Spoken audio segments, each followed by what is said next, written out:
The school tried to expel my daughter. Then her genius IQ revealed the billionaire who abandoned us Part 2.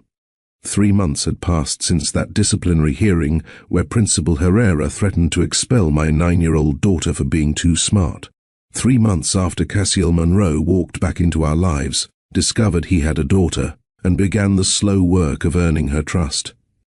3 months of Tuesday and Thursday dinners, weekend robotics competitions, and the careful reconstruction of something that felt dangerously close to family. Our kitchen table had become the center of our small universe. Tonight, like most Tuesday evenings, Naomi worked on her latest project while Cassiel and I reviewed foundation paperwork and pretended we weren't stealing glances at each other when we thought she wasn't looking. "You're both being obvious," Naomi announced without looking up from her screen.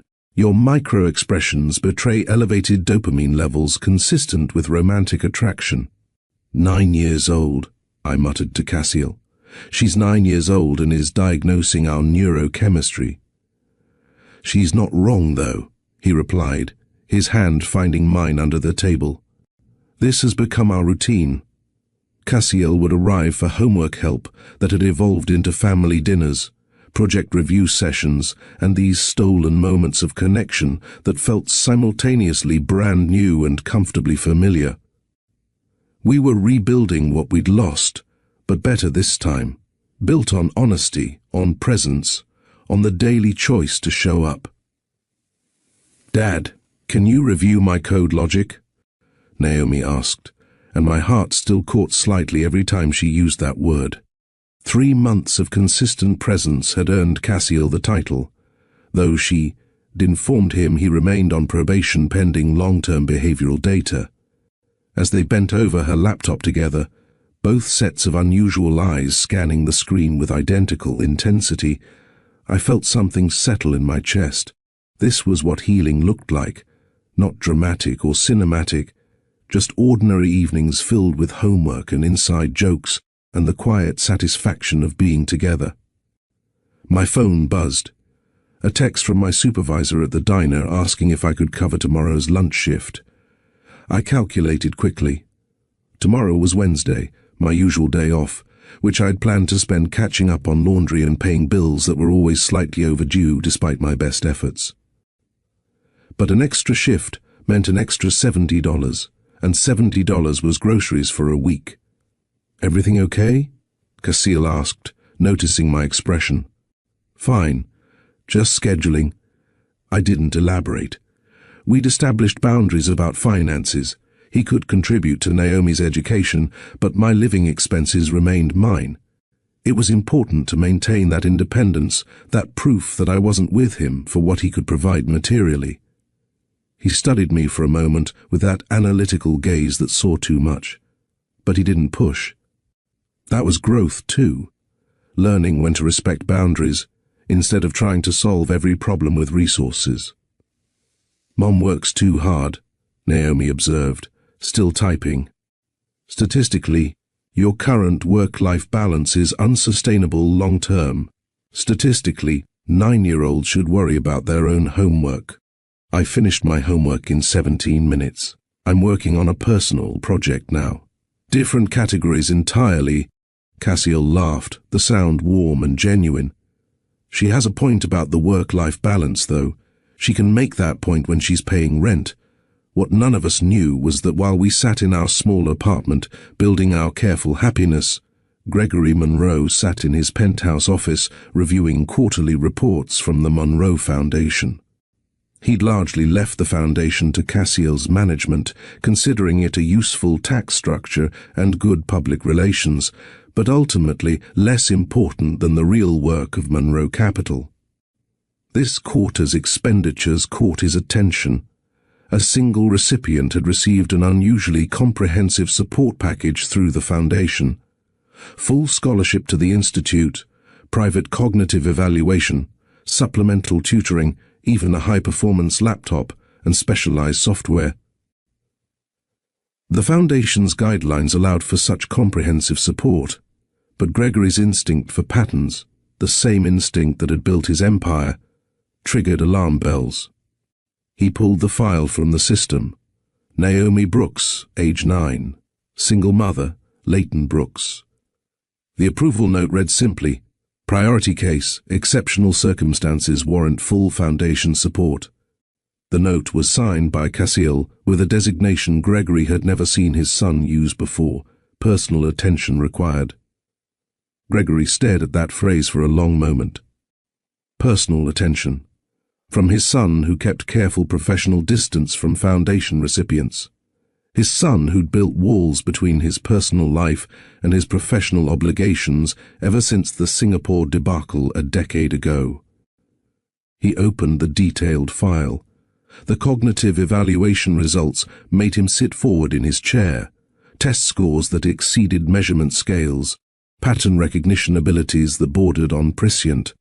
Mathematical reasoning at advanced undergraduate levels. Coding capabilities that suggested intuitive understanding rather than learned skill. Gregory recognized these patterns.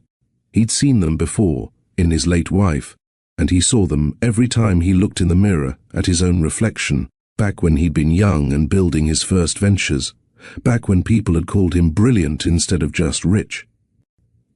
He flipped to the biographical section. Mother, Leighton Brooks, age 30, education, community college, business administration, completed 10 years ago. Employment history, multiple part-time positions including current work at a diner. Previous employment included tutoring at Riverside Community Center. Riverside Community Center. The name hit Gregory like cold water. That was where Cassiel had volunteered during what Gregory had always thought of as his rebellion phase, the year before he'd finally accepted his role at Monroe Capital and left for London and Singapore. The timing aligned perfectly. Gregory pulled up a photo attachment in the file, a school picture, the kind every parent buys because you're supposed to. The girl looked directly at the camera with an intensity unusual for a 9-year-old. Dark hair, serious expression, and eyes that made Gregory's coffee cup freeze halfway to his mouth. Those eyes. That particular shade that shifted between colors depending on the light. The slight difference between the left and right iris, barely noticeable unless you knew to look for it. Gregory had those eyes. His father had those eyes.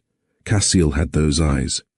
This child, Naomi Brooks, with the extraordinary mind, and the single mother who worked at the community center where his son had volunteered, had Monroe eyes.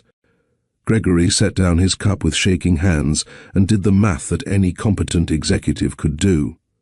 Naomi Brooks, born March 2016. Cassiel had left for London in late 2015. Before that, he'd been in the city, volunteering at that community center, much to Gregory's irritation at the time. His son had a child, a daughter, a 9-year-old granddaughter that he'd never mentioned, never introduced, never brought into the family where she belonged. The betrayal hit first, sharp and hot. Then came the implications, the questions about judgment, about secrets, about what else Cassiel had hidden. And underneath it all, something Gregory wouldn't acknowledge even to himself, hurt. His only son had built a family and deliberately excluded him from it. He reached for his phone, then stopped. He needed more information before confronting Cassiel. He needed to understand the full scope of what had been hidden and why. Gregory called his executive assistant. "I need a comprehensive background check on Leighton Brooks and her daughter Naomi Brooks. Everything is employment history, education records, financial information, medical records if legally accessible, social connections. I want to know everywhere they've lived, every job they've held, every interaction they've had with Monroe entities. Everything." "Timeline, sir?" "By tomorrow morning. This is priority level 1. After he hung up, Gregory sat in his office as the sun set over the city, staring at that photograph of a child who carried his genetics in her unusual eyes and his son's brilliance in her documented achievements. Somewhere out there, his granddaughter had existed for 9 years, and he'd known nothing about her. The anger built slowly, methodically, the way Gregory approached everything in business. By the time the sun had fully set, he'd made his decision. Tomorrow, when the background check was complete, he would confront Cassiel. And this time, his son would answer every question, or Gregory would take action with or without cooperation. Family wasn't a negotiation, blood carried obligations, and Naomi Brooks, whether she knew it or not, was a Monroe. That meant something, regardless of what name appeared on her birth certificate or what life her mother had chosen to build in the shadows of poverty. Gregory Monroe didn't lose assets to ignorance, and he certainly didn't to lose grandchildren to his son's misplaced sense of independence. Tomorrow, everything will change. The next morning, Gregory's assistant delivered a file thick enough to represent a hostile takeover bid. He read it while drinking his first coffee, and by page 3, his cup sat forgotten, cooling on the imported Italian marble of his desk. The report was thorough, as he'd demanded. Leighton Brooks, age 30, education, community college degree in business administration, completed 2016. Current employment, Doris Miller's Diner, evening shifts, hourly wage barely above minimum. Previous employment, multiple part-time positions including tutoring work at Riverside Community Center from 2014 to 2015. There it was, the overlap. The exact time frame when Cassiel had volunteered at that same center, when he'd come home talking about teaching kids to code, about making a difference, about things that mattered more than quarterly earnings reports.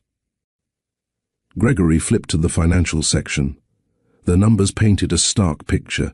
Leighton Brooks lived paycheck to paycheck, had lived that way for a decade. No significant assets, no savings beyond a few $100s, no safety net of any kind. Medical insurance through government assistance programs. Housing in a modest apartment complex on the edge of the district where rent consumed 40% of her income.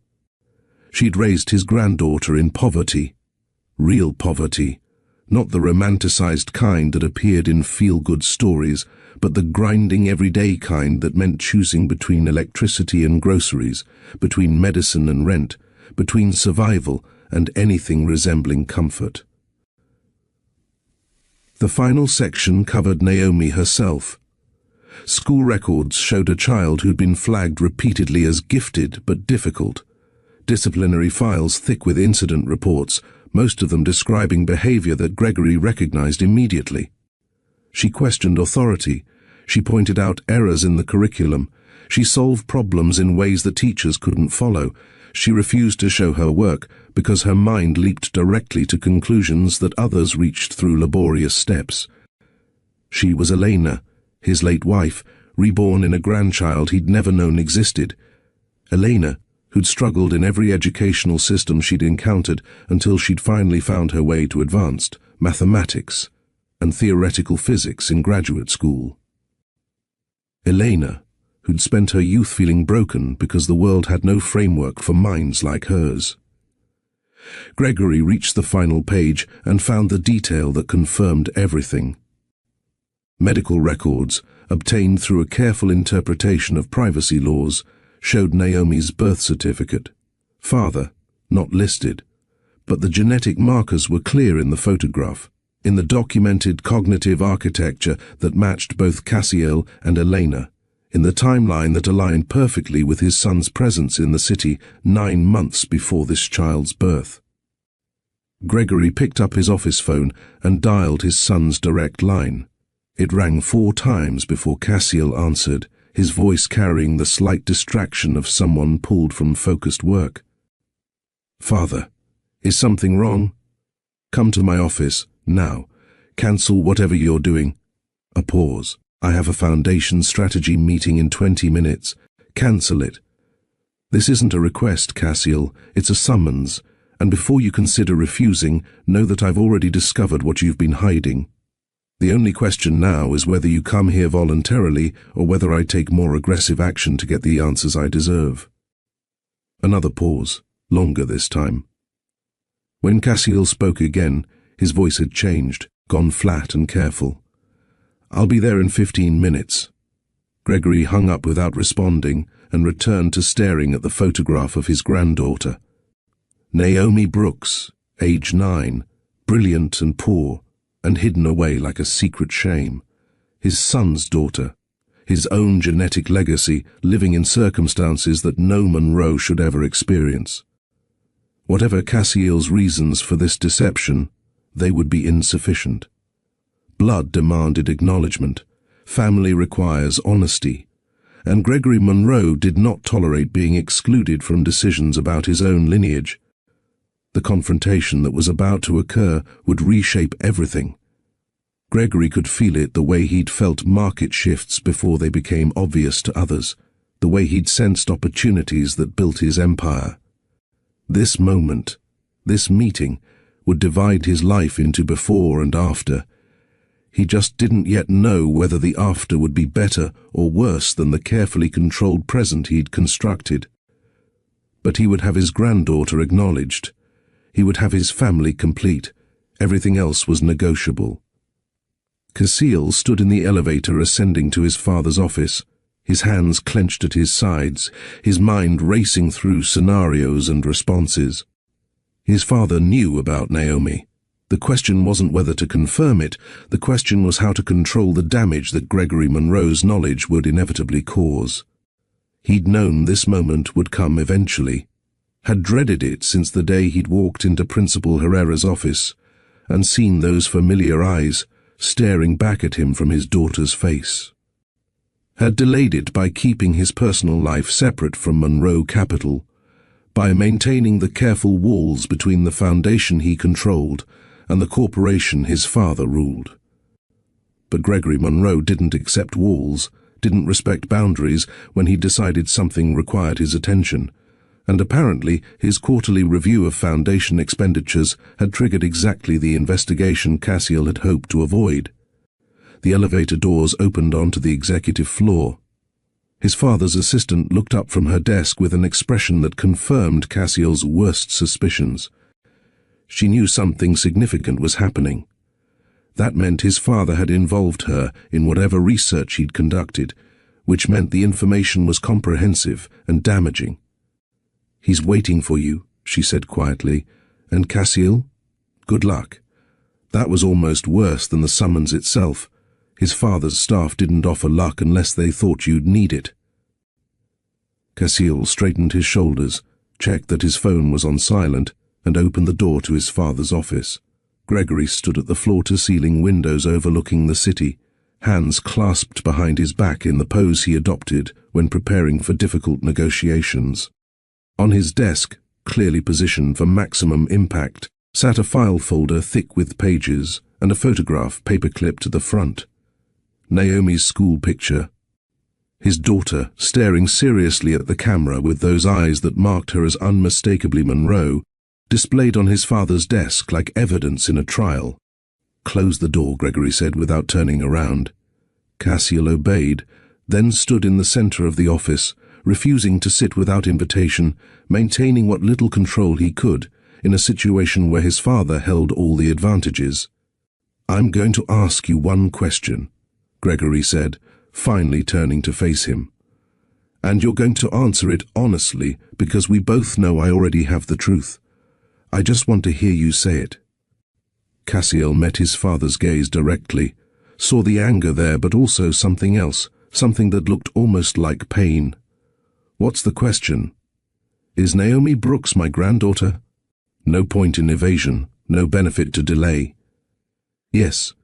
"How long have you known?" 3 months. I discovered her existence the same day you're looking at it in that file, when Dr. Taylor's evaluation came across my desk as director of the foundation. That stopped Gregory cold. Whatever he'd expected, it wasn't that. "You didn't know this before 3 months ago?" "I didn't know at all. Leighton tried to reach me when she found out she was pregnant. She sent a letter to Monroe Capital, addressed to me personally, telling me about the baby. I never received it. That's impossible. All your correspondence was forwarded during your time in London and Singapore. Not all of it. Not the correspondence your staff deemed inappropriate or distracting. Not the messages from people who didn't meet whatever criteria had been established for protecting Monroe interests." Cassiel watched his father's face as understanding dawned. "You're saying my security protocols blocked communication from this woman?" I'm saying your system, designed to insulate me from anything that might interfere with my focus on Monroe Capital business, intercepted a letter from the mother of my child. A letter that would have changed everything if I'd received it. By the time I came back from Singapore, Leighton had moved, changed her contact information, built a life that didn't include me because she believed I'd chosen not to respond. Gregory moved to his desk, sank into his chair with the heaviness of someone absorbing a blow. And when did you discover this 3 months ago? Why not tell me then? Because I was earning their trust. Because my daughter needed to decide if she wanted a father before I complicated her life with a grandfather she'd never met. Because Leighton spent 9 years raising Naomi alone, in poverty, without support of any kind, and she deserved to control who entered her daughter's life and on what terms. She's Monroe, Gregory said, his voice rising slightly.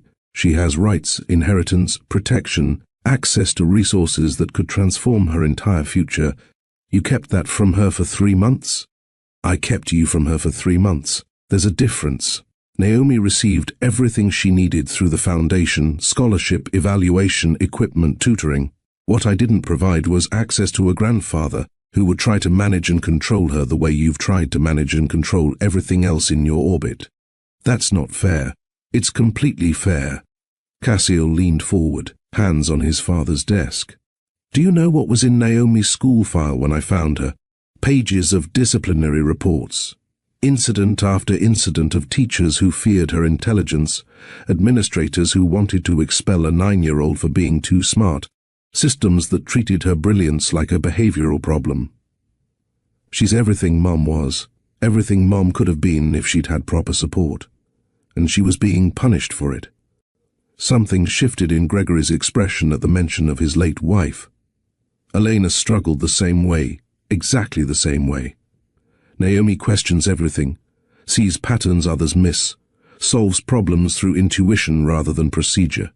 And instead of recognizing that as exceptional, her school threatened to expel her.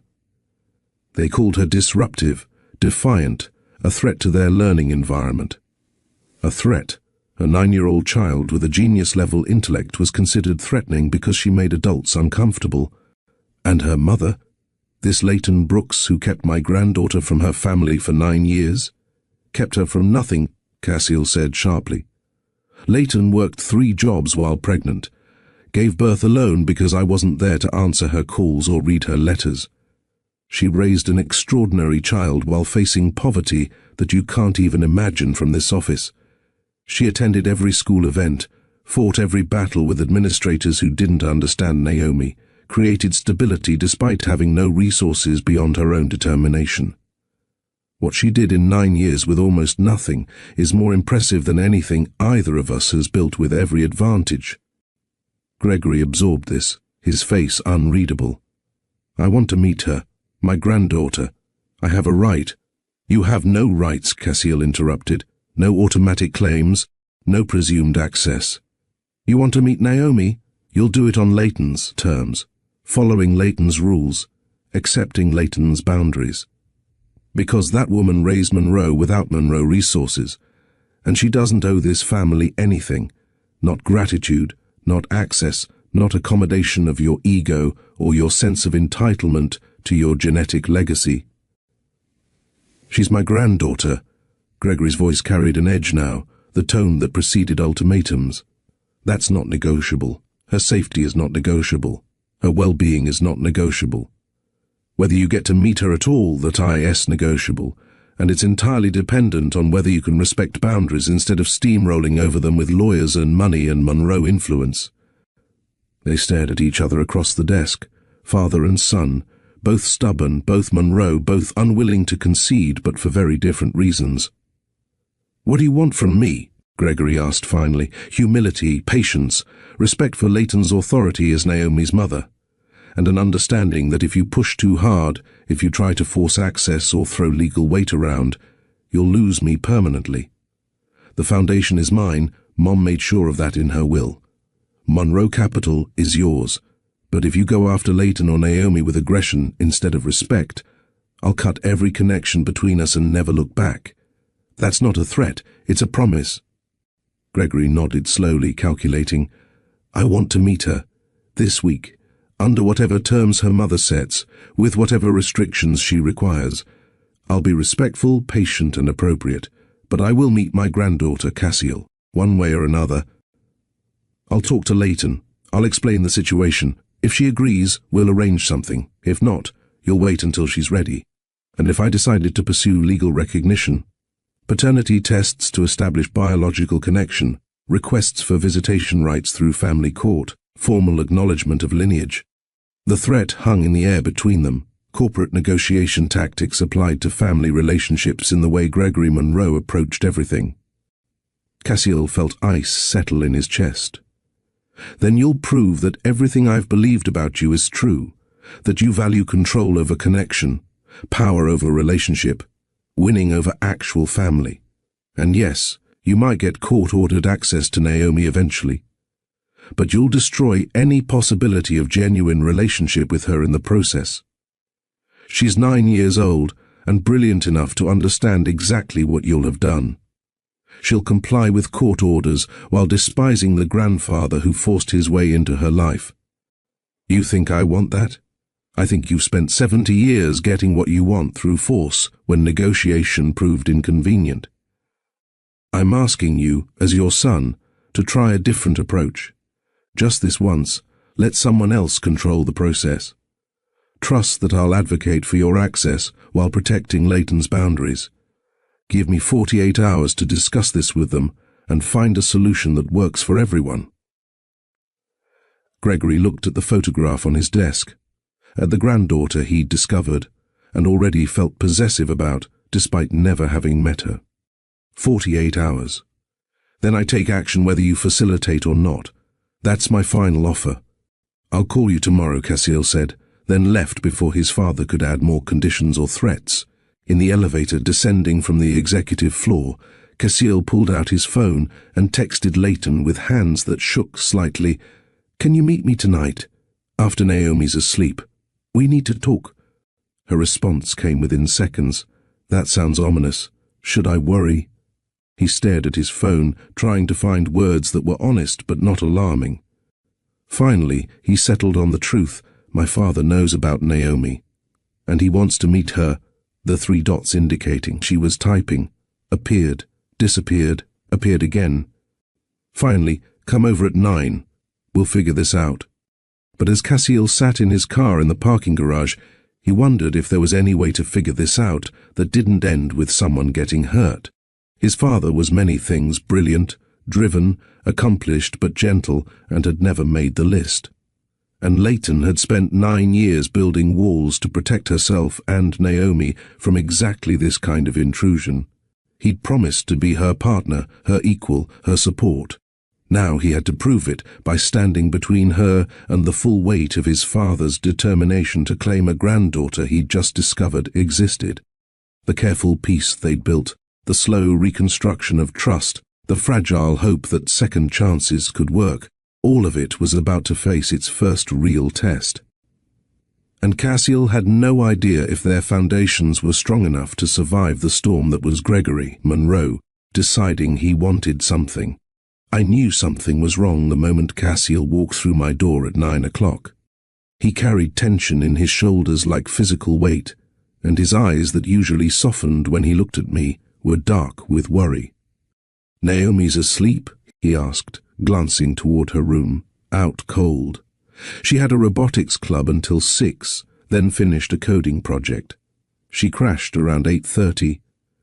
I guided him to the couch, noting how his hands clenched and unclenched. "Tell me what happened." He told me everything. His father's discovery, the confrontation, the 48-hour deadline, the thinly veiled threat of legal action. I listened without interrupting, feeling old walls rising brick by brick around my heart. "So let me understand this correctly," I said when he finished. "Your father, who didn't know Naomi existed until yesterday, is now demanding access to her within 2 days, or he'll start throwing legal weight around. That's the summary, yes. And you think I should just invite him over for dinner? Let him waltz into our lives because he's Gregory Monroe, and Gregory Monroe gets what he wants?" "No." Cassiel grabbed my hands, holding firm when I tried to pull away. I think we should set up a meeting on your terms with your rules in a way that protects Naomi first, but Leighton, he's going to meet her eventually. The question is whether we control how that happens or whether he forces the situation. I stood, needing distance, needing to move. This is exactly what I was afraid of, that the money and power would eventually steamroll over everything we've built. We've had 3 months of normal, 3 months where Naomi got to have a dad without the Monroe Circus. And now that's ending. It doesn't have to end. We just need to manage his introduction carefully. Manage him? I spun around. Cassiel, this is my daughter, our daughter. She's not a business problem to be managed. She's a 9-year-old child who's finally feeling secure, finally has routines and stability. And you want me to introduce chaos in the form of a grandfather who thinks legal threats are appropriate negotiation tactics? He's scared and he's hurt. His only son has a child he never knew about. He's processing that badly, but the emotion underneath is real. I don't care about his emotions. The words came out harsh, but I meant them. I care about Naomi's well-being. I care about protecting her from people who see her as a possession rather than a person. And everything you've told me suggests your father is firmly in the possession category. Give him a chance to prove otherwise. Why should I? I crossed my arms, hating how defensive I sounded, but unable to stop. What has Gregory Monroe ever done to earn access to my daughter? He facilitated your disappearance from my life. His assistant intercepted my letter. His system created this entire situation. Now he wants to make amends, fix it, control the narrative? You're right, about all of it. He doesn't deserve access based on past behavior. But Leighton, he's still Naomi's grandfather, and she's going to have questions about that side of her family eventually. So we'll handle it eventually, when she's older, when she's prepared, when my father's lawyers have already established visitation rights through family court. Cassiel's voice sharpened with frustration. Because that's what he'll do if we refuse him. He'll file for grandparents' rights, claim you're alienating him from his granddaughter, turn this into a legal battle that will drag through courts for months. Is that what you want Naomi to experience? Lawyers, depositions, custody evaluations, her life examined by strangers? The threat landed like a punch, because he was right. Gregory Monroe had resources to wage legal warfare that would dwarf anything I could afford. Even with Cassiel's support, fighting his father in court would be brutal, expensive, and traumatic for everyone involved. So what you're really saying is that I don't have a choice. Gregory Monroe gets what he wants because he's powerful enough to force the issue. I'm saying we have choices about how this happens. We can be proactive and protective, or we can be defensive and let courts decide. Neither is perfect, but one gives us control. I sank onto the couch, exhausted suddenly. This was supposed to be the stable part, the after-the-struggle phase. We'd done the hard work of rebuilding trust. Cassiel had proven himself consistently for 3 months. Naomi was thriving. And now this, a new battle, a new threat, a new powerful man demanding accommodation. What do you think I should do? I asked finally. Cassiel sat beside me, careful not to touch until I leaned into him slightly, giving permission. His arm came around my shoulders, and I let myself take comfort even as my mind raced through terrible scenarios. I think you should agree to one meeting. Here, in your apartment, with strict ground rules. I'll be here the whole time. Naomi doesn't have to call him Grandpa or commit to any ongoing relationship. It's just an introduction, supervised and controlled. He paused. And if he violates your rules or makes you uncomfortable, he doesn't get a second meeting. We'll deal with legal threats if they come together. You'd stand with me against your father, without hesitation. You and Naomi come first. Always. I wanted to believe him. Part of me did believe him. 3 months of consistent presence had earned significant trust, but another part, the part that had survived abandonment and single parenthood, whispered warnings about powerful men and their promises. Of course. He pulled me closer, pressing a kiss to my temple. Whatever you decide, I support you completely. We sat in silence for long minutes, both processing what this meant. The careful bubble we'd built, where it was just us learning each other again, building something real, was about to be invaded by Gregory Monroe's overwhelming presence. "Tell me something," I said eventually. "You've been managing your father's interference your whole life. How do you do it? How do you keep him from taking over everything?" Cassiel considered this. Boundaries. Clear, firm, consistently enforced boundaries. He pushes, I push back. He threatens, I call his bluff. He tries to control me, I remind him that I'm an adult with my own life. He smiled ruefully.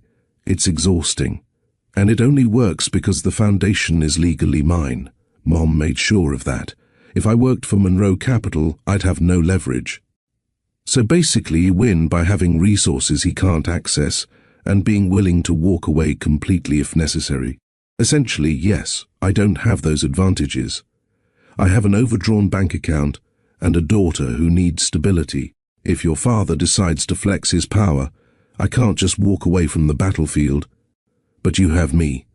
My resources, my legal team, my willingness to burn every Monroe bridge if protecting you requires it. You're not alone this time, Leighton. You're not the 20-year-old facing impossible odds with no support. You have a partner now." I looked up at him, studying his face for any hint of doubt or reservation. I found only steady determination and something deeper, the kind of commitment that shows up in actions rather than words. "Okay. One meeting. Here. Saturday afternoon, 2 hours maximum. You're present the entire time. And the moment he steps out of line, he leaves and doesn't come back until we decide otherwise. Those are my terms, I'll tell him. And Cassiel?" I grabbed his hand. "If he hurts her, if he makes Naomi feel less than or wrong, or like she needs to change to be acceptable, I will burn down his entire world. Monroe money or not." The next morning, I sat Naomi down for breakfast and explained the situation as simply as I could. Her face went through a series of expressions I'd learned to read over 9 years: surprise, calculation, concern, and finally that analytical calm that meant she was processing complex variables. "So Dad's father knows I exist and he wants to meet me," she summarized. "And you're uncomfortable with this because he's powerful and has historically made poor decisions regarding emotional relationships." "That's remarkably accurate, yes. And you're worried he'll try to control or change me, or that he'll hurt my feelings, or that he'll create instability in our currently functional family unit. Also accurate." She took a bite of cereal, chewing thoughtfully. "What does Dad think I should do?" "He thinks you should meet Gregory once, in a controlled environment, to gather data about his character and intentions. Then we can make informed decisions about future interactions." "That's logical." She set down her spoon with precision. "I want to meet him. I'd expected this, but it still stung slightly." "You do?" "Mom, I'm a scientist. I gather data before forming conclusions. Right now, all I know about my paternal grandfather is second-hand information, most of it negative. But correlation doesn't equal causation. Just because he's made mistakes doesn't mean he'll make those same mistakes with me. I need primary source material. He might hurt your feelings, baby. He might say things that are critical or try to change who you are. Then I'll have important information about his character and can adjust my expectations accordingly." She looked at me with those 2 old eyes. "Besides, I'm curious. Does he have my programming abilities? Is he as analytically minded as Dad and me? Does he also see patterns everywhere?" "Those are good questions. So I should meet him to get answers. It's simple, really. Nothing about this situation felt simple, but I understood her logic. Naomi approached life like a research project, gather evidence, test hypotheses, draw conclusions based on data rather than emotion. It was how her mind worked, and trying to protect her from information would only frustrate her. "Okay, but we have rules. He comes here, to our space. He stays for 2 hours maximum. Dad will be here the whole time. And if you feel uncomfortable at any point, you can go to your room and the meeting ends. No questions asked. Acceptable terms." She resumed eating. "When is this meeting?" "Saturday afternoon, 2 o'clock. That gives me 3 days to prepare questions and research his business history." "Good timeline." I watched my 9-year-old daughter pull out her tablet and begin creating what looked like a spreadsheet titled Gregory Monroe Assessment Protocol, and I wondered, not for the first time, how I'd ended up raising someone who treated family meetings like scientific experiments. But maybe that was exactly the approach we needed. Emotions made everything messy. The data was clean, objective, measurable. If Naomi could assess Gregory Monroe the way she'd assess a coding problem, maybe she'd protect herself better than I ever could. Saturday arrived with unseasonable warmth and cloudless blue skies, the kind of perfect weather that felt like cosmic mockery of my internal turbulence. I'd cleaned the apartment twice, more from nervous energy than actual need. Naomi had dressed herself in what she called her professional casual outfit, dark pants and a button-up shirt that made her look simultaneously adorable and unnervingly adult. Cassiel arrived at 1:30, earlier than planned, bringing beverages from my favorite shop and a tension in his jaw that betrayed his own anxiety. He'll be exactly on time, he warned. Punctuality is one of his few consistent virtues. At 1:58, my doorbell rang. Cassiel and I exchanged a look, here we go, and he moved to open the door while I positioned myself next to Naomi on the couch, a physical barrier between my daughter and whatever was coming. Gregory Monroe stepped into my small apartment and immediately made it feel smaller. He was tall like Cassiel, but broader, with silver hair and those same unusual eyes that now looked at my daughter with an intensity that made my protective instincts flare. He wore a suit, despite Cassiel explicitly telling him to dress casually. The suit probably cost more than my monthly rent. Everything about him radiated power, control, wealth, all the things that had intimidated me at 20 and still triggered my defenses at 30. "Ms. Brooks," he said, his voice deep and measured, "thank you for agreeing to this meeting.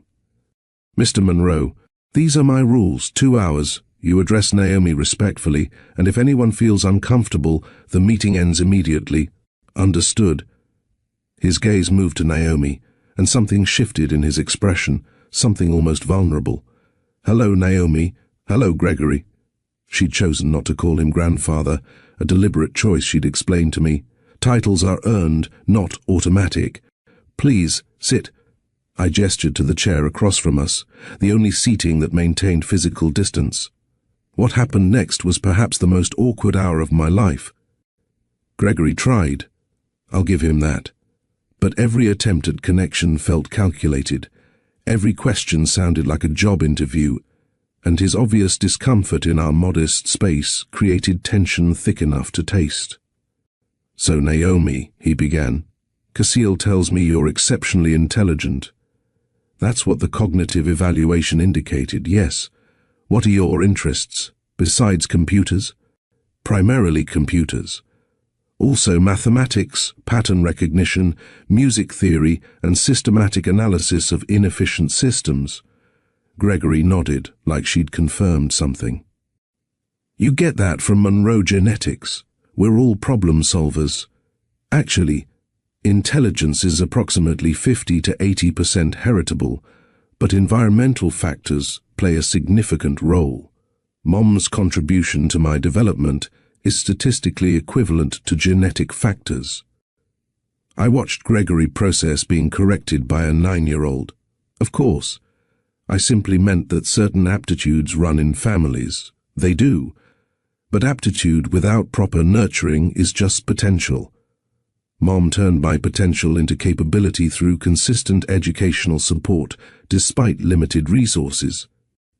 Gregory's gaze flickered to me, something unreadable in his expression. "Your mother has clearly done an excellent job raising you." "She has. She worked 3 jobs while I was young, attended all my school events, advocated for me when teachers didn't understand how my mind works, and created a stable home environment despite financial constraints. Her achievement is statistically remarkable." I wanted to hug my daughter and also remind her that she didn't need to defend me.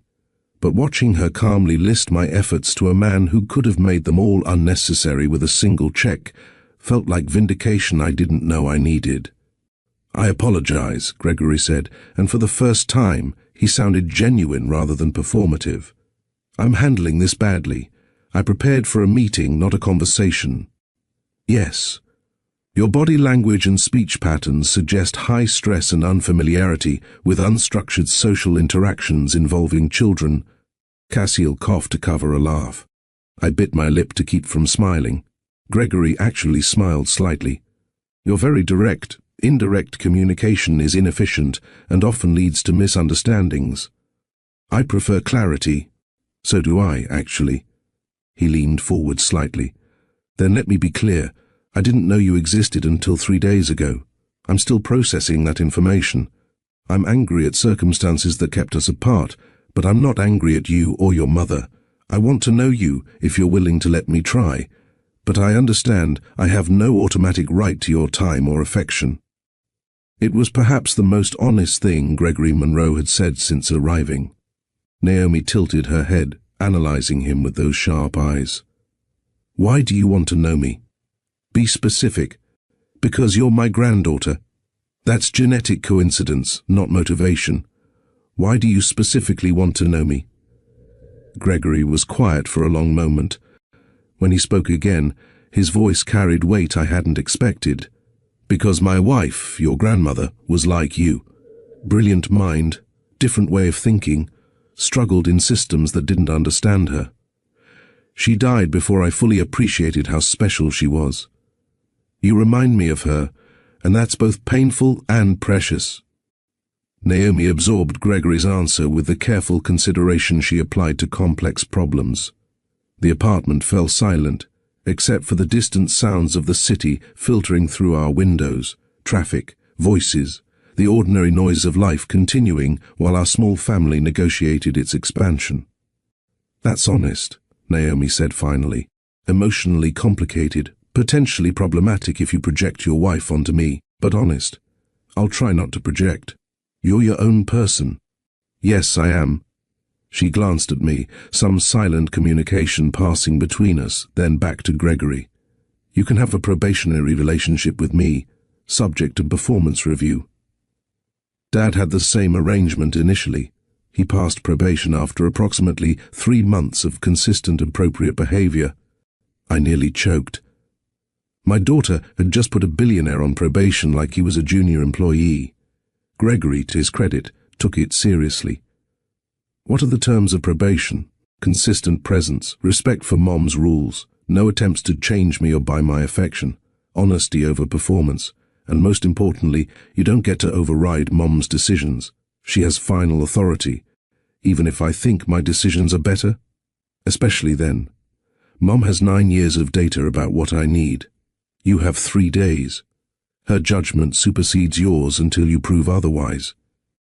Gregory looked at me then, really looked, and I saw him calculating something. Finally he nodded. "Those are fair terms. I accept probation." "Good." Naomi stood. "I'm going to work on my project now. You can visit again next Saturday if you follow the rules this week. Dad will update you on compliance metrics." She walked to her room, leaving the 3 adults staring after her. "She's terrifying," Gregory said after a moment. "She's amazing," I corrected. "Both can be true." He stood, and I noticed his hands were shaking slightly, the first crack in his controlled facade. "Cassiel, may I speak with you and Ms. Brooks privately for a moment?" "Anything you need to say can be said with both of us present," Cassiel replied, moving to stand beside me, a physical representation of allegiance that wasn't lost on his father. "Very well." Gregory straightened, and I saw him choosing words carefully. "Miss Brooks, I owe you an apology. Multiple apologies, actually. My assistant's interference in your attempts to contact Cassiel was inexcusable. I created a system that prioritized corporate interests over human connections, and you paid the price. We both did. But Naomi paid the biggest price. She spent 9 years without a father because your system deemed me unworthy of response." "Yes." He didn't flinch from the accusation. "I can't undo that." but I can do better going forward. If you'll allow it, that depends entirely on whether you can follow a 9-year-old's rules without your ego getting in the way. A slight smile touched his mouth. My ego has survived worse blows than probation from my granddaughter. I'll adapt. After he left, Casil and I stood in my small apartment, both processing what had just happened. That went better than expected, he said finally. He'll fail. Within 2 weeks he'll try to override one of my decisions or throw money at a problem, and Naomi will extend his probation. Probably. Casil pulled me close. But he'll also keep trying. That's his one consistent trait. He doesn't quit. Neither do I. And if it comes to a battle between his stubbornness and mine, I've got 9 years of practice protecting her. He's got 3 days of good intentions. Casil kissed my forehead. I know who I'm betting on. Later that night, after Casil had gone home and Naomi was supposedly asleep, she appeared in my doorway. Mom? Yeah, baby? Gregory's not as scary as I expected. He's just confused. And sad underneath the business exterior. You got all that from an hour conversation? People reveal more through what they don't say than what they do. He didn't mention money once, didn't try to impress me with his success, just wanted to understand me. She paused. I think he might actually try to earn probation. We'll see, I said, not ready to trust yet. Mom, she said again, thank you for letting me decide about meeting him. Most parents would have just said no. You're smart enough to make good choices. I trust you. I know. That's why I trust you back. After she returned to bed, I sat in the dark living room thinking about second chances and whether people like Gregory Monroe were capable of real change, or if power always corrupted genuine connection. I guessed I'd find out over the next few weeks. But whatever happened, I'd protect Naomi first, billionaire grandfather or not. Nobody got to hurt my daughter on my watch. Not even family. The week following Gregory's first meeting established patterns that would define everything that came after. He called Casil daily for what he termed compliance updates, which really meant asking what he could do to pass Naomi's probation. Casil, playing mediator between his father and us, looked increasingly exhausted by Wednesday. He wants to send her a laptop, Casil told me over lunch at the diner during my break. Top of the line, custom configuration for programming. She already has a laptop, one you helped me choose specifically for her needs. That's what I told him. He suggested an upgrade. Absolutely not. First rule, no buying affection. He's already failing. I explained that. He's adjusting his approach. Casil rubbed his temples. This would be easier if he understood that presence is worth more than presence. Most rich people don't understand that distinction. Present company excluded? I smiled despite my irritation. You're on permanent probation too. Don't get cocky. Later that evening, after my shift ended and I'd picked up Naomi from her coding club, we found an envelope at our apartment door. Inside was a handwritten letter, Gregory's surprisingly neat script on expensive stationery. The letter read, Dear Naomi, I've been thinking about our conversation regarding inefficient systems. You mentioned that your school's dismissal procedure creates unnecessary hallway congestion. I took the liberty of reviewing similar problems in corporate environments. I'm attaching separately, as I learned from your father, that unsolicited gifts violate probation terms, a case study about traffic flow optimization in high-density environments. You might find the mathematical models interesting, regardless of their source. I'm learning that respect for boundaries requires conscious effort after decades of having none. Thank you for your patience with my learning curve. Respectfully, Gregory. The case study, delivered through Casil the next day after I'd approved it, was exactly the kind of complex problem Naomi loved. She spent hours analyzing the models, occasionally muttering about variables and probability matrices. Gregory's smart, she announced at dinner. Not as smart as Dad or me, but smart. And he listens. One case study doesn't mean he's changed. No, but it means he's trying to speak my language instead of making me speak his. That's statistically significant behavioral modification. I was learning that my daughter's standards for relationship success were both higher and more practical than mine. She didn't need grand gestures or emotional declarations. She needed evidence of consistent effort and respect for her autonomy. Gregory, apparently, was learning the same lesson. If you've ever had to protect your child from powerful people who thought money meant automatic access, comment boundaries matter right now. Hit that like button if you believe that titles like grandpa should be earned through consistent behavior, not claimed through genetics or wealth. This story is about what happens when a billionaire discovers he has to follow a 9-year-old's rules to earn his place in her life, and it gets more intense from here. Gregory Monroe is about to face tests that his boardroom experience never prepared him for, and the question isn't whether he'll fail, it's whether he'll learn from those failures. Subscribe to Mr. Steele Rich Stories if you want to see whether real change is possible when someone's willing to humble themselves enough to earn what they can't buy. We're building a community of people who understand that family isn't about blood or money, it's about showing up consistently even when it's uncomfortable. Share this video with anyone who's ever had to set boundaries with family members who thought power trumped respect.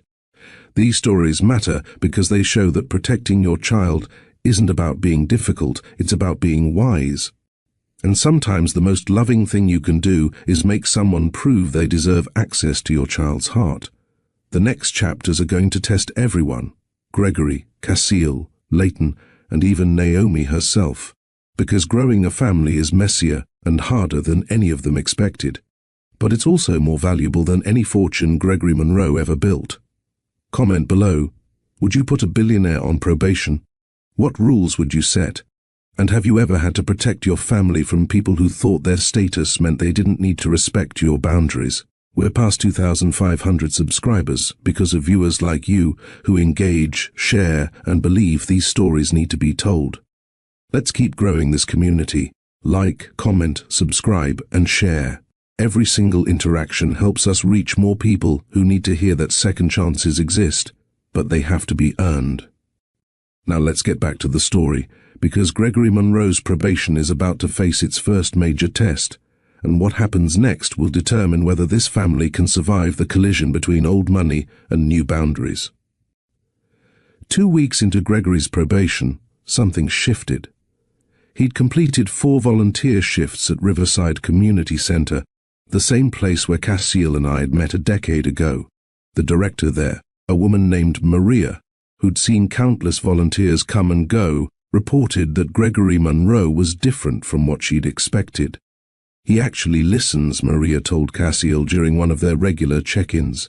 Most wealthy people who volunteer want credit and photo opportunities. Your father shows up, does the work, and leaves. No fanfare, no demands for recognition. Whatever's happening in his personal life, it's changing him. Cassiel relayed this to me during one of our Tuesday evening dinners. We'd fallen into a comfortable routine. He'd arrive around 6, help Naomi with whatever project consumed her attention, then stay for dinner and conversation after she went to bed. These evenings had become the foundation of our rebuilt relationship, ordinary moments that proved more valuable than any grand gesture. My father volunteering without publicity is significant, Cassiel said, helping me wash dishes while Naomi worked in her room. He's built his entire public image around strategic philanthropy. Doing work that benefits no one except the recipients, that's new behavior. One good deed doesn't erase decades of prioritizing image over impact. No, but it suggests capacity for growth, which is all we can ask for. I handed him a plate to dry, our hands brushing in a way that still sent small electric shocks through my system even after 3 months. Your father called me yesterday. Did he tell you? Cassiel paused mid-wipe. He called you directly, not through me. He wanted permission to attend Naomi's robotics competition next Saturday. Said he understood if I said no, but he hoped I'd consider it. I set down the dish I'd been washing. He was respectful, almost humble. It was unsettling. What did you tell him? That I'd discuss it with Naomi and let him know. He thanked me and hung up. No pressure, no manipulation, just a straightforward request. That's progress, Cassiel said carefully. Real progress. The next morning, I presented Gregory's request to Naomi over breakfast. She considered it with her usual analytical approach, probably running calculations I couldn't follow about probability and risk assessment. "Robotics competitions are public events," she said finally. "He doesn't technically need permission to attend, but the fact that he asked demonstrates respect for boundaries. That's positive behavioral data." "So you're okay with him being there?" "I'm okay with him attending as an observer. He doesn't get to sit with us or interact with my team. If he can handle those restrictions, he can come." I relayed this to Gregory through Cassiel, half expecting him to push back against the limitations. Instead, he accepted them immediately and thanked me for considering his request. Saturday arrived with the organized chaos of youth robotics competitions, dozens of teams, anxious parents, malfunctioning equipment, and the peculiar energy of controlled competition. Naomi's team was third in the queue, giving us time to settle into our usual spot in the bleachers. Gregory arrived exactly when he said he would, dressed casually in jeans and a simple shirt, carrying no briefcase or phone that might signal he was conducting business rather than attending a family event.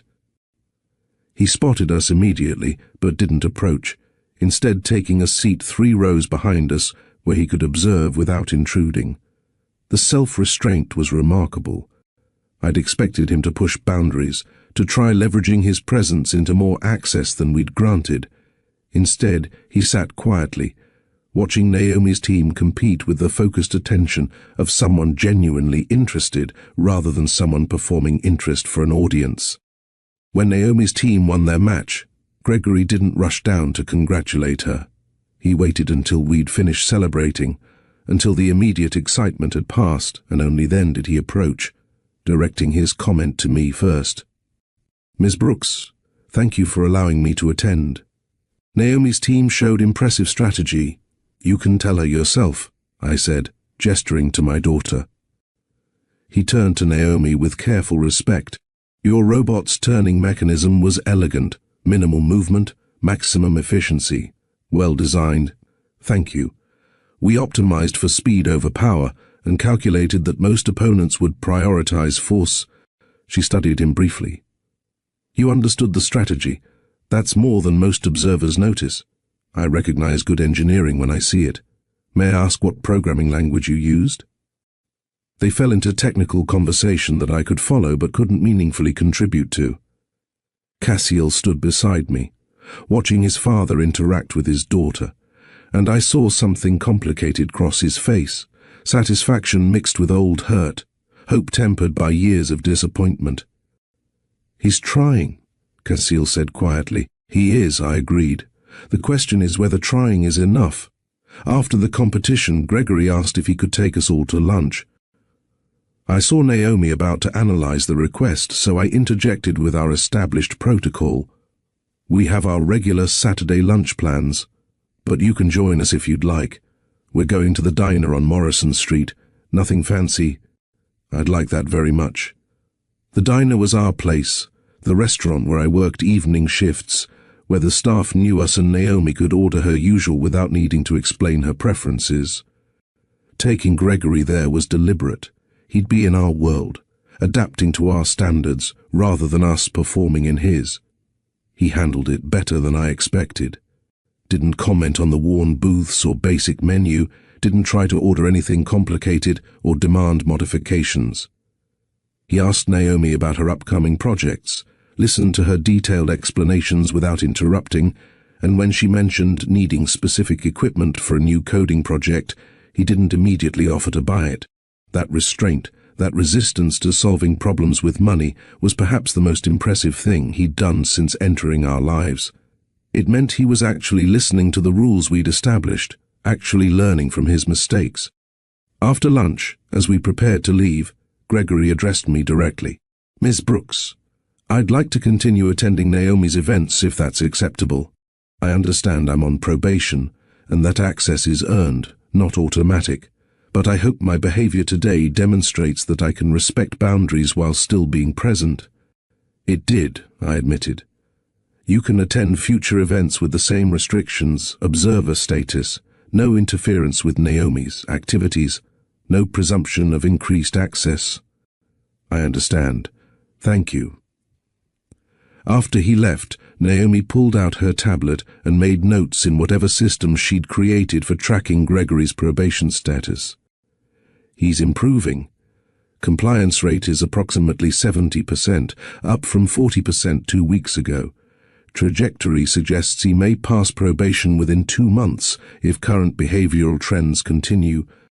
You're actually calculating his probation success rate. How else would I objectively assess his progress? She looked up at me with those 2 serious eyes. Mom, I think he actually wants to be my grandfather. Not just claim me as family, but actually build a relationship. That's statistically unusual for wealthy people approaching unexpected family connections. What makes you think that? He asked me about my projects, not my grades. He noticed engineering details, not just outcomes. He respected your rules, even when it clearly frustrated him. Those behaviors indicate genuine interest in me as a person, rather than as a concept. She paused. And he looked sad when he thought no one was watching, like he knows he's missed an important time and understands he can't buy it back. My daughter, the relationship scientist, was teaching me lessons about grace and second chances that I'd spent years resisting. Maybe Gregory Monroe was capable of change. Maybe powerful people could learn humility when motivated by something that mattered more than power. Maybe second chances weren't signs of weakness, but evidence of wisdom. 3 weeks into Gregory's probation, right when everyone thought we'd established stable patterns, everything nearly fell apart over a phone call I received during my Thursday morning shift at the diner. Ms. Brooks? This is Jennifer from the district office. I'm calling about a concern regarding Naomi. My stomach dropped instantly. Calls from school administrators never brought good news. What kind of concern? There's been media interest in your daughter. A reporter contacted us asking about the relationship between Naomi Brooks and Gregory Monroe. We haven't confirmed anything, but I wanted to make you aware before this becomes a larger issue. I thanked her and immediately called Cassiel. He answered on the first ring, his voice tight with something that sounded like controlled fury. You've heard, he said. It wasn't a question. The school just called. How did reporters find out? My father gave an interview to a business magazine about the Foundation's expanded educational initiatives. He mentioned discovering that exceptional children often go unrecognized in standard systems, and he used Naomi as an example without using her name, but he provided enough identifying details that anyone with minimal research skills could connect the dots. I felt my vision narrow, that familiar sensation of rage mixed with helplessness that came from watching powerful people make decisions that affected my daughter without consulting me. Where are you? I asked, my voice deadly calm. At the Foundation. But Leighton, I'm handling this. No, you're not handling this. I am. Give me your father's office address. That's not a good idea right now. I don't care if it's a good idea. Gregory Monroe just violated the one rule that mattered most. He put Naomi in the public eye without permission. So you can either give me his address, or I can find it myself and make an even bigger scene. Cassiel gave me the address. 20 minutes later, I walked into Monroe Capital's executive offices wearing my diner uniform and carrying 9 years of protective fury. Gregory's assistant tried to stop me, but I moved past her with the determination of a mother whose child had been threatened. I opened his office door without knocking. Gregory stood at his window, phone pressed to his ear, but he turned when I entered and immediately ended his call. Miss Brooks, you mentioned my daughter to reporters. I didn't use her name. I was careful to protect her identity while discussing the Foundation's mission. You provided enough information that journalists are now calling her school, asking questions about her relationship to you.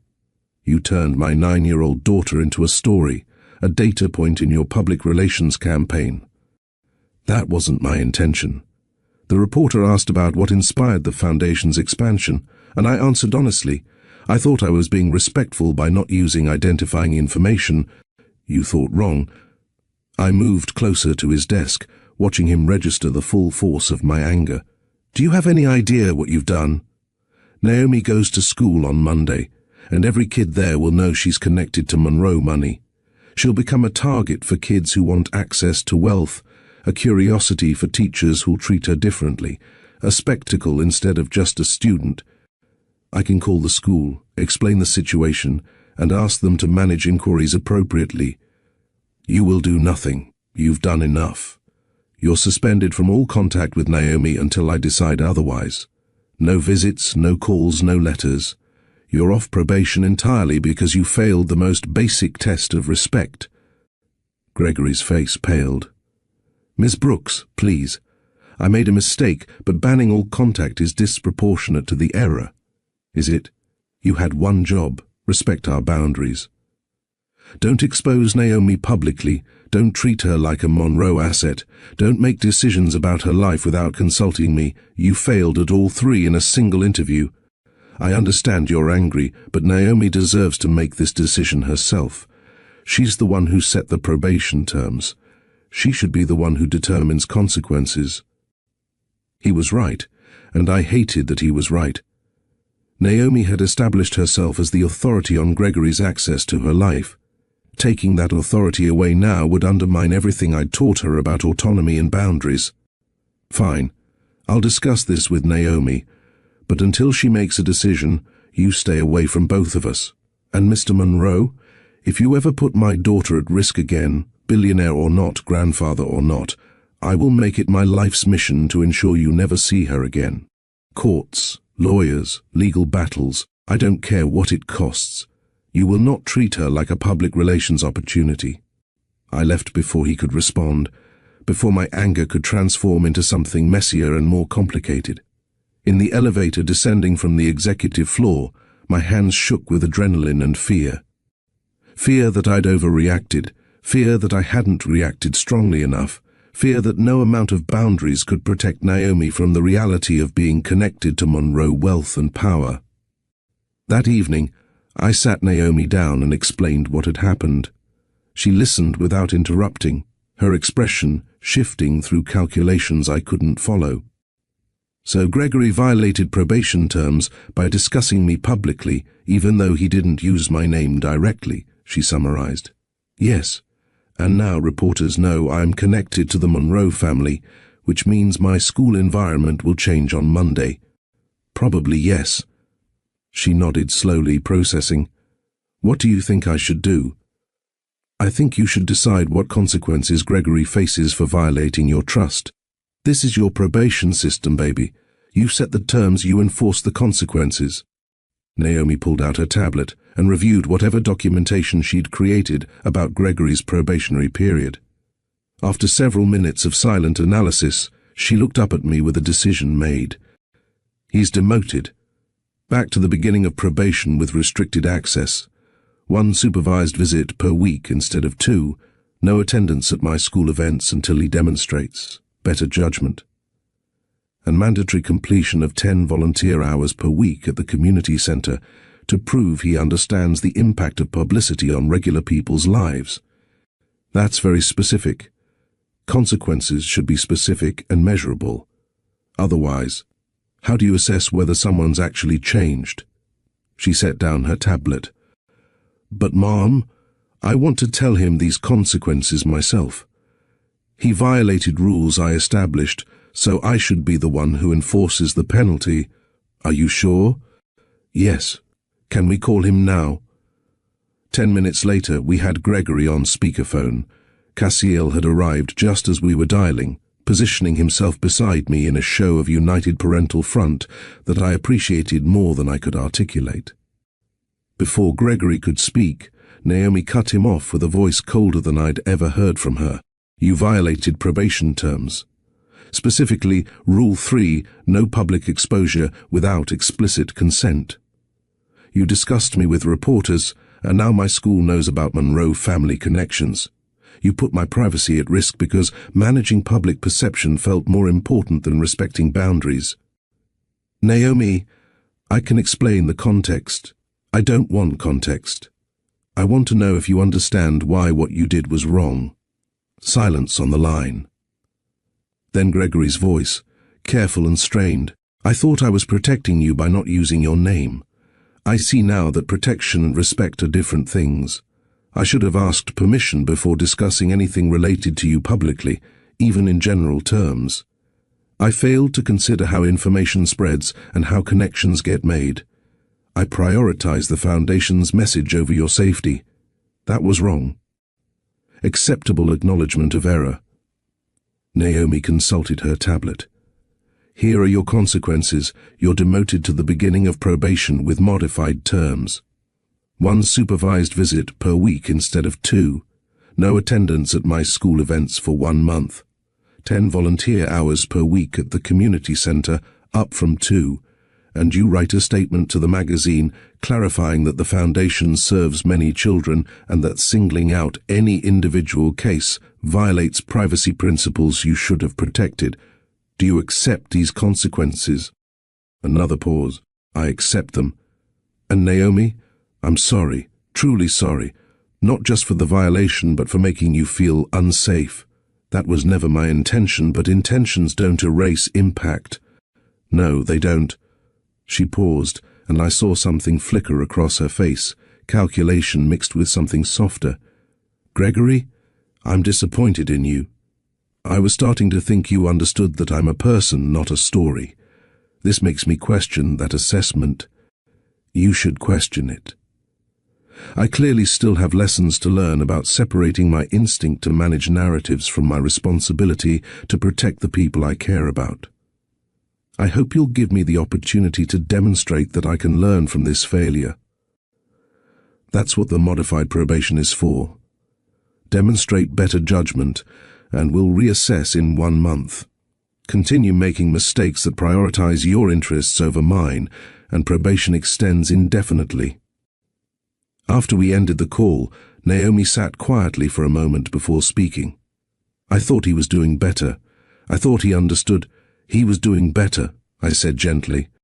And then he made a mistake. That's how growth works, baby. It's not a straight line from bad behavior to good. It's messy and inconsistent, and sometimes people backslide even when they're trying hard. So should I give up on him? That's your decision. But consider this. Your dad made mistakes too when he first came back into our lives. He had to learn how to respect boundaries, how to ask instead of assume. He's been worth the patience we invested in his growth. The question is whether Gregory deserves the same patience. Naomi absorbed this, her brilliant mind working through equations of risk and reward, trust and self-protection. 1 month, she decided. He gets 1 month to prove he can do better. If he fails again, I'm done trying. That's fair, Cassiel said, speaking for the first time since the call ended. And Naomi, I'm proud of how you handled that. You were firm without being cruel, clear without being dismissive. Those are difficult skills even for adults. I learned from watching Mom, she replied simply. Later, after Naomi went to bed, Cassiel and I sat together processing the day's chaos. My father is going to fail her again, he said quietly. Not because he wants to, but because 70 years of operating one way doesn't change in a few months. He'll make more mistakes. Probably, I agreed. The question is whether the mistakes get smaller or bigger, whether he learns or just apologizes and repeats. And if the mistakes get bigger, if he can't change enough to be safe for her, then we protect her from him. Even if it hurts, even if it's complicated, we protect her first. Cassiel nodded, pulling me close. I chose you and Naomi over him once already when I confronted him in his office. I'll make that choice again every time if necessary. Let's hope it doesn't come to that, I said. For Naomi's sake. She deserves a grandfather who's actually worthy of the title. She deserves everything, Cassiel murmured. And we're going to make sure she gets it, 1 boundary at a time. Comment privacy matters right now. If you believe that protecting your child's identity is more important than someone's good intentions. Hit that like button if you've ever had to enforce consequences with a family member who violated your trust. What just happened is exactly why boundaries aren't optional, they're essential. Gregory Monroe thought he was helping by promoting the Foundation's mission. He thought avoiding Naomi's name meant he was protecting her. But intentions don't erase impact, and powerful people need to learn that their decisions have consequences for the vulnerable people in their orbit. Naomi did something remarkable. She enforced accountability while still leaving the door open for redemption. That's wisdom that most adults never develop. She didn't cut Gregory off completely, but she made clear that trust, once broken, has to be rebuilt from scratch with stricter supervision. Subscribe to Mr. Steele Rich Stories if you want to see whether Gregory can actually learn from this failure, or whether this is the beginning of him proving that billionaires can't really change. The next chapters will test whether someone can transform their instincts after 70 years of operating with power and privilege. Share this video with anyone who's ever had to protect their child's privacy from well-meaning family members who didn't understand boundaries. These stories matter because they normalize standing firm even when people accuse you of overreacting. Protecting your child isn't overreacting, it's parenting. Let me ask you, have you ever had to enforce consequences with someone you wanted to trust? Someone who kept saying the right things, but whose actions told a different story? Drop your experiences in the comments, because this community is built on sharing real struggles and real solutions. We're growing because viewers like you understand that these stories aren't just entertainment. They're templates for handling difficult family dynamics with grace and firmness. Every like, every comment, every share helps us reach more people who need permission to set boundaries without guilt. And here's what's coming. Gregory has 1 month to prove he can change his behavior patterns. 1 month to show that making mistakes doesn't define you, but learning from them does. 1 month to earn back the trust he lost through a single interview that prioritized publicity over protection. But while Gregory works on his redemption, something else is building between Leighton and Cassiel. 3 months of rebuilt trust, consistent presence, and watching each other parent. Their daughter, together, has created a foundation strong enough to support something more. And in the next chapters, you'll see what happens when second-chance love moves from careful reconstruction to committed future. Comment below, would you give Gregory Monroe another chance after this violation?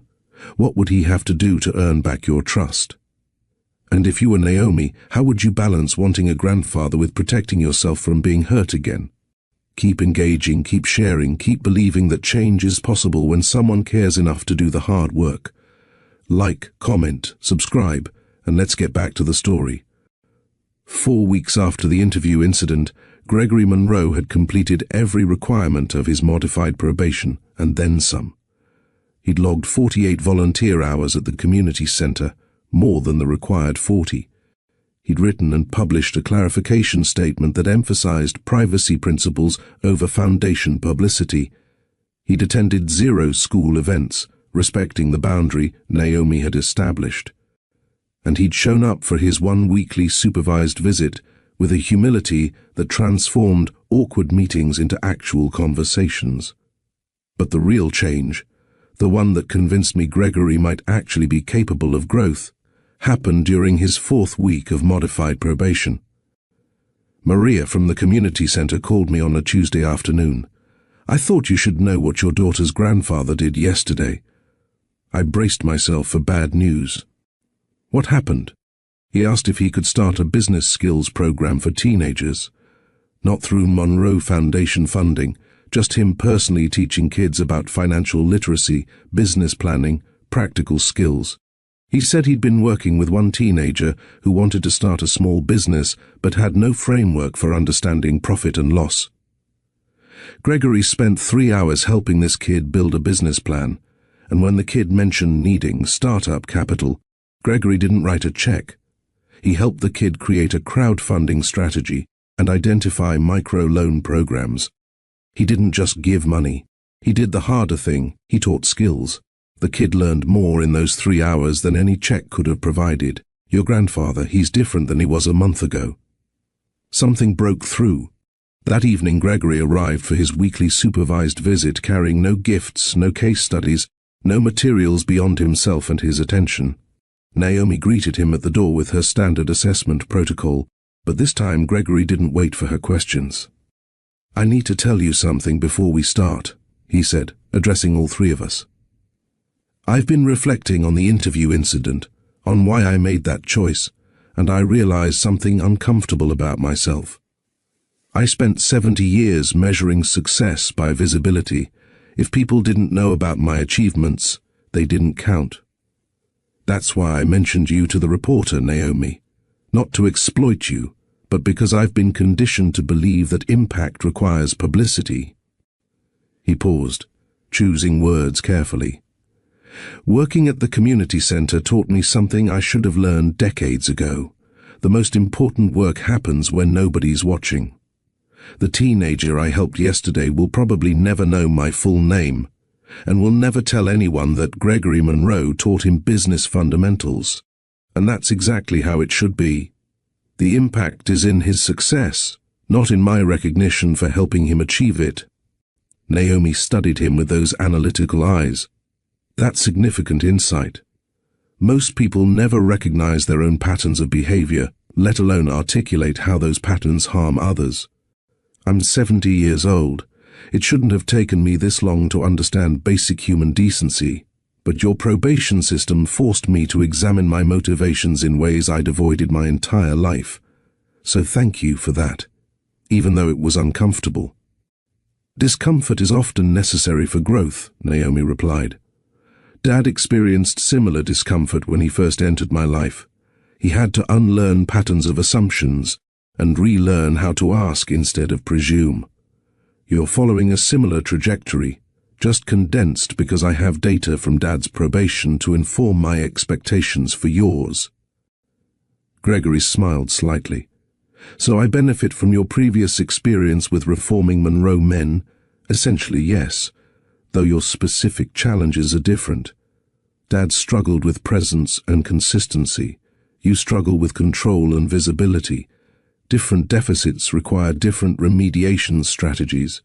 They fell into conversation about Naomi's current project, some algorithm for analyzing musical patterns across cultures. Gregory asked thoughtful questions, admitted when he didn't understand concepts, and never once tried to redirect the conversation toward his own expertise or experiences. Afterward, when Cassiel walked his father out, Gregory asked to speak with me privately for a moment. We stood in my apartment hallway, this billionaire and this diner waitress, navigating the complex territory of a family being built through choice rather than default. "I owe you a specific apology," Gregory said, "not just for the interview, but for my initial reaction when I discovered Naomi existed. I was angry at Cassiel for keeping secrets, angry at you for raising her without Monroe resources, angry at circumstances rather than accepting responsibility for creating the system that separated my son from your letter 10 years ago. That anger was misdirected and unfair. I appreciate that acknowledgement. More than that, I need to thank you. You raised an extraordinary child in circumstances that would have defeated most people. You created stability despite poverty, nurtured brilliance despite lacking resources, and protected her from systems that wanted to break her. What you accomplished in 9 years with almost nothing is more impressive than any empire I've built with every advantage. I should have said that the first day I met you." The words hit harder than I expected. Gregory Monroe, who built his identity on achievement and success, was acknowledging that my survival might be more impressive than his fortune. "I did what any mother would do," I said, uncomfortable with the praise. "No. Most mothers don't face what you faced and still produce a child who's not just intelligent but also kind, not just capable but also grounded. Naomi has a moral center that many children raised with every advantage lack. That's your doing, not genetics or luck. That's you choosing her well-being over everything else every single day for 9 years." I felt tears threatening and pushed them back. "Why are you telling me this?" "Because I'm trying to learn from my mistakes instead of just apologizing for them. One mistake was assuming that Monroe resources and Monroe genetics were the important factors in Naomi's life. The truth is you, your consistency, your sacrifices, your love, Those are what made her who she is. I can offer opportunities now, but you built the foundation that makes her capable of seizing those opportunities. I should honor that, instead of minimizing it. After he left, I found Cassiel and Naomi waiting in the living room, both clearly having overheard at least part of the conversation. "He's passing probation, isn't he?" I asked Naomi. She consulted her tablet with its detailed tracking systems.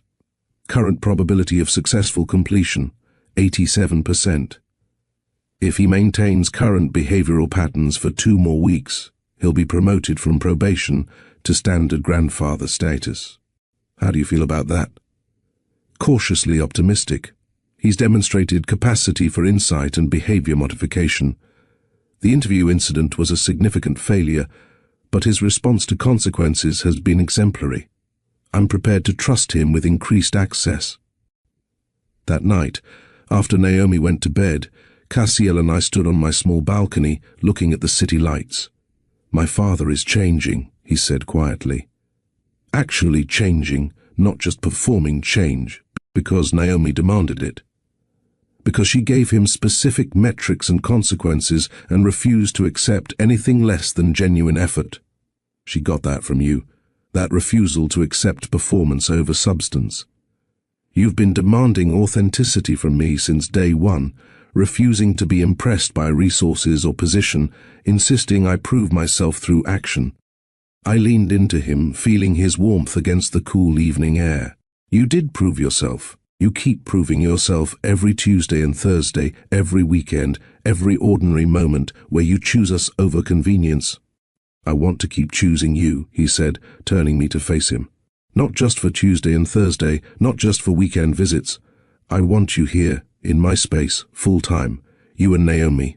I want to wake up with you every morning, not just the mornings after I've stayed late. I want our life together to be the default, not the exception." "Cassiel, we talked about this. I need to maintain some independence, some proof that I'm choosing you for the right reasons. You've proven that every day for 3 months. Every time you refuse financial help beyond Naomi's education, every time you insist on paying your own rent despite being exhausted from work, every time you set boundaries around what I can and can't contribute, you prove you're not with me for resources. The only person who still doubts your motivations is you." He was right. I was holding on to independence like armor, afraid that depending on him would somehow diminish me or recreate the vulnerability of being 20 and abandoned. "What are you asking for exactly? Move in with me, you and Naomi, not because you need to, but because building a life together makes more sense than splitting that life across 2 addresses. We're already a family.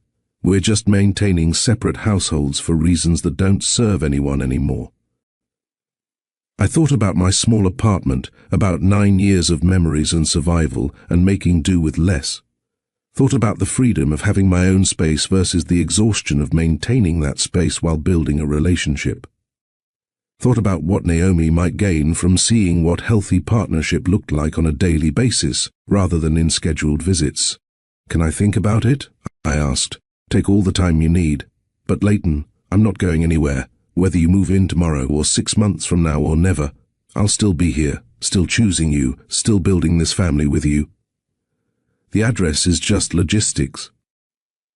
After he left, I sat in my small apartment, thinking about change and trust, about whether holding on to independence had become its own form of prison rather than protection. Maybe it was time to believe that second chances could last. Maybe it was time to trust that Cassiel's consistent presence over 3 months was more meaningful than his absence 10 years ago. Maybe it was time to stop protecting myself from potential hurt and start building toward actual happiness. 6 weeks after Gregory's interview incident, the Monroe Foundation hosted its annual gala. Cassiel had asked if Naomi and I would attend, explaining that his father planned to announce the expanded educational access initiative publicly and wanted a family present. The request came with no pressure, just an invitation that I could accept or decline based on our comfort level. Naomi surprised me by wanting to attend. Grandpa Gregory earned a promotion from probation last week. This event is significant for him. I should be there to demonstrate support for positive behavioral change.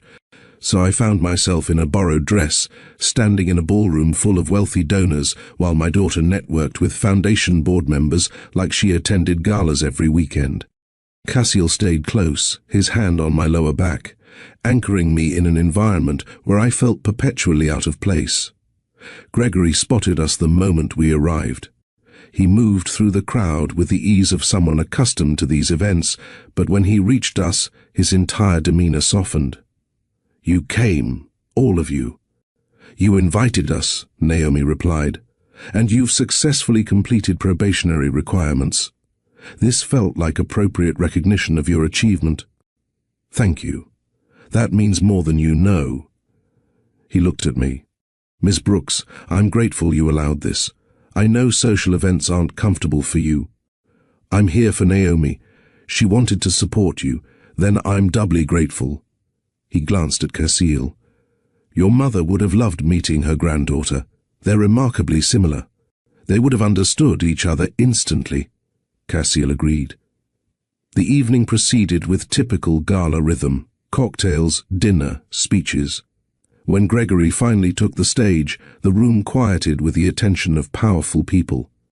But instead of the polished performance I'd expected, he started with vulnerability that made several board members shift uncomfortably in their seats.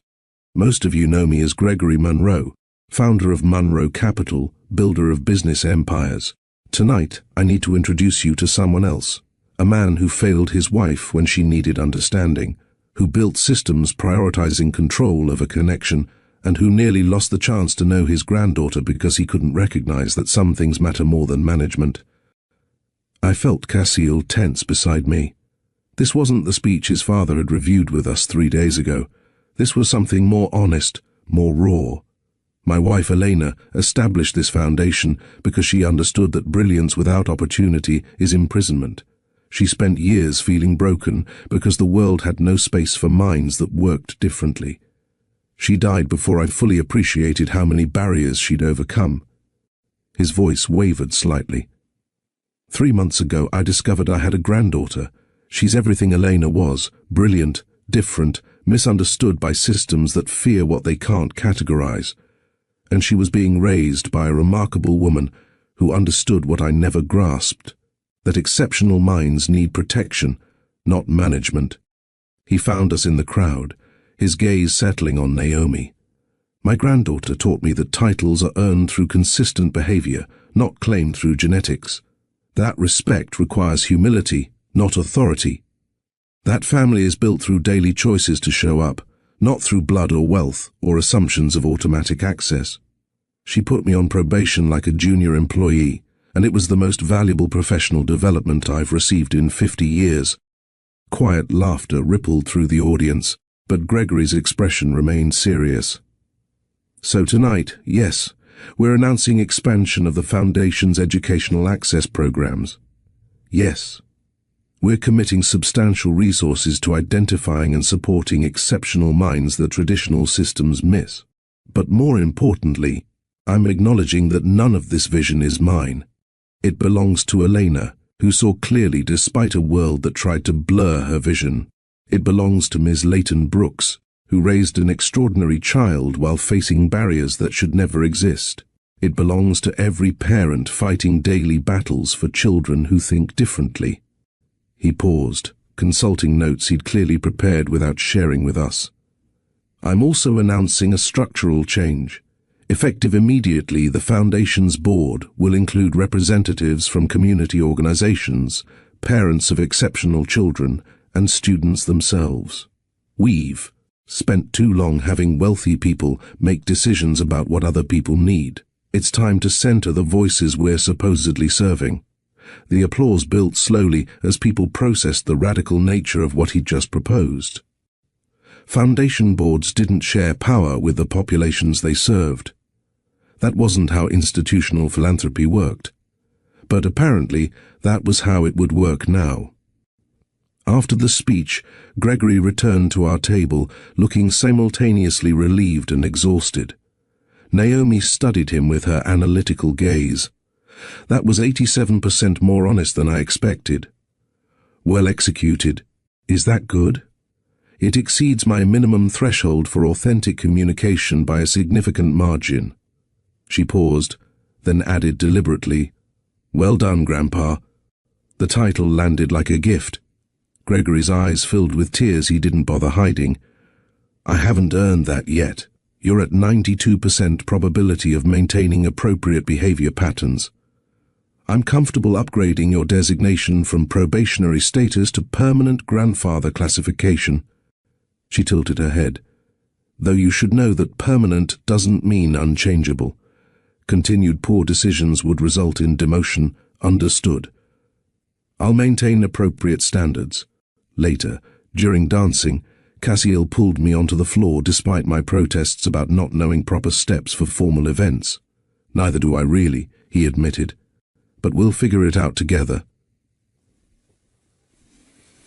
As we moved through approximations of a waltz, he pulled me closer, his voice dropping to something private despite the crowd around us. I've been thinking about what my father said in his speech, about showing up daily, about family built through choices. I want to make a choice with you, publicly, officially. I want to marry you, Leighton, not next year or when circumstances align perfectly. Soon. I want to stand in front of everyone who matters and promise forever to the woman who taught me what love actually requires. My breath caught. Cassiel, we haven't even lived together yet, so let's fix that too. Move in with me now, tonight, this week. Bring Naomi. Bring whatever matters from your apartment. And let's stop maintaining this artificial separation. We're already a family. Let's act like it. Before I could respond, Naomi appeared beside us with the timing of someone who'd been monitoring our conversation.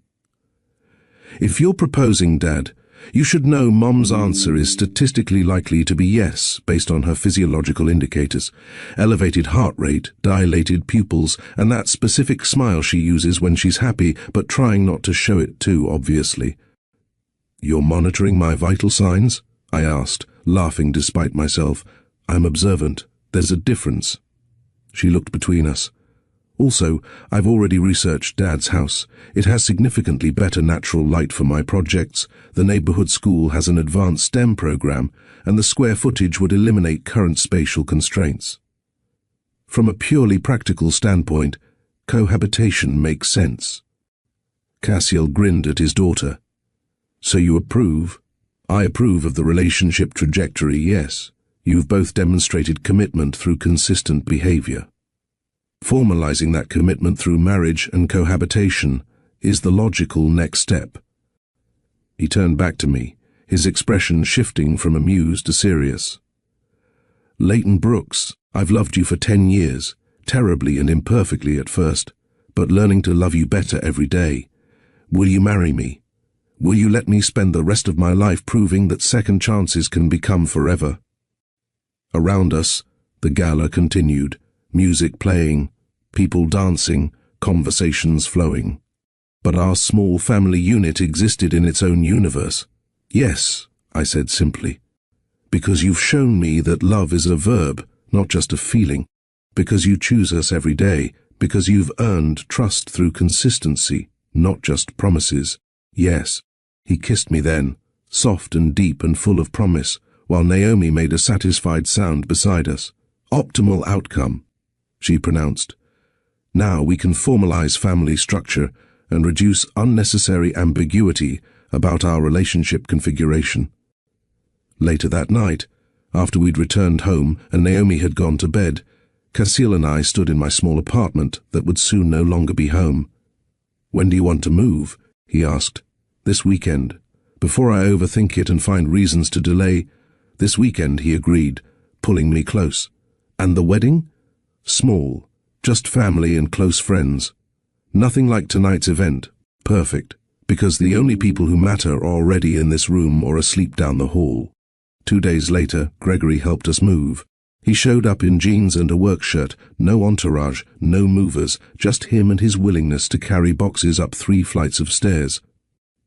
Watching a 70-year-old billionaire haul my second-hand furniture, while Naomi directed traffic with her tablet and clipboard, was surreal enough to make me laugh. "What's funny?" Gregory asked, slightly winded from the stairs. "This. All of this. 3 months ago, I didn't know you existed. Now you're helping me move in with your son, while our daughter manages logistics like a tiny general.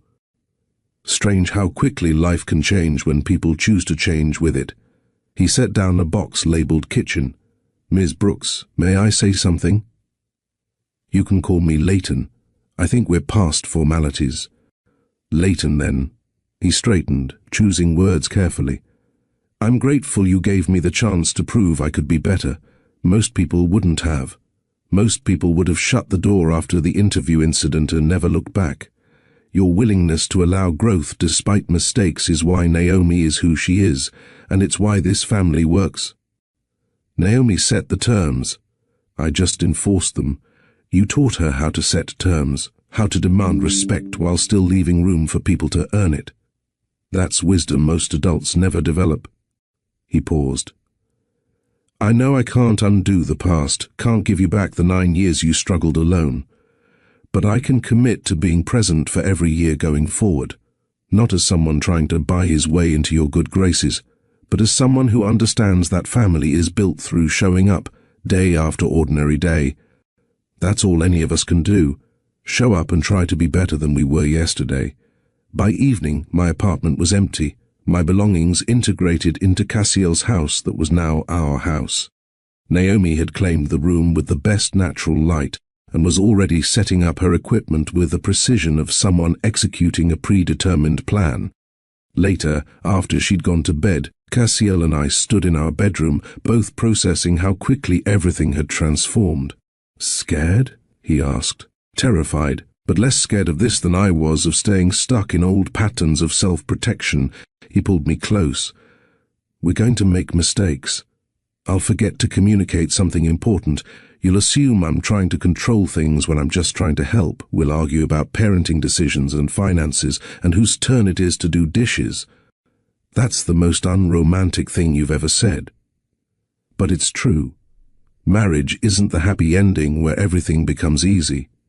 It's choosing each other through the messy middle parts where nothing is easy. I want you to know that I'm choosing you for all of it, not just the good parts. I'm choosing you too. For all of it. For the first time in 10 years, I'm choosing to believe that someone will stay. We held each other in the quiet of our shared space, both understanding that this was just the beginning. Beginning of living together, beginning of marriage planning, beginning of navigating family life with Gregory as an active grandfather rather than a distant threat. It wouldn't be perfect. Gregory would make mistakes, we'd all make mistakes. Family would be complicated and messy and require constant work. But it would be real, built on foundations of earned trust and daily choices to keep choosing each other. In her room, Naomi made final notes in her family tracking system. Under relationship status, she updated, Mom and Dad engaged, cohabitation initiated, family structure optimized. Under Gregory's entry, grandfather status confirmed, probation successfully completed, permanent family member classification achieved. Then in the smaller text below, today was a good day.